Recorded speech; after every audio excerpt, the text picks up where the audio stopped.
ডিসেম্বরের মধ্যে জেলা উপজেলা সহ সকল ইউনিয়ন ও ওয়ার্ডে এনসিপির কমিটি গঠন করা হবে বলে জানান এনসিপির উত্তরাঞ্চলের মুখ্য সংগঠক সার্জিস আলম।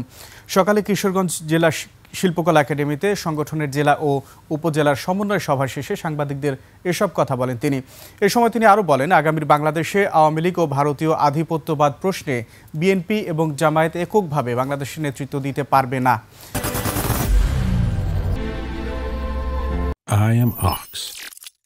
তাই তরুণদের দল এনসিপির প্রতিনিধিত্ব দরকার। যেদিন জুলাই সনদ বাস্তবায়নের নিশ্চয়তা দেওয়া হবে ও প্রধান উপদেষ্টার পক্ষ থেকে আদেশ জারি করা হবে এবং গণভোটে জুলাই সনদের পক্ষে রায় আসবে, সেদিন এনসিপি স্বাক্ষর করবে।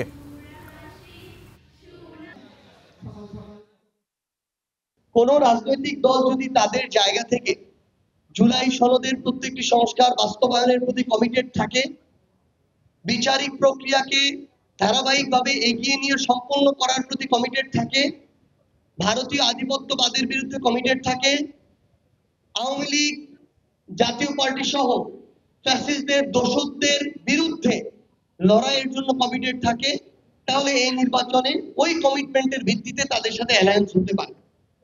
কিন্তু জনগণের আকাঙ্ক্ষাকে একপাশে রেখে শুধুমাত্র সিট পাওয়ার জন্য কোনো ইলেকটোরাল অ্যালায়েন্স এনসিপি করবে না।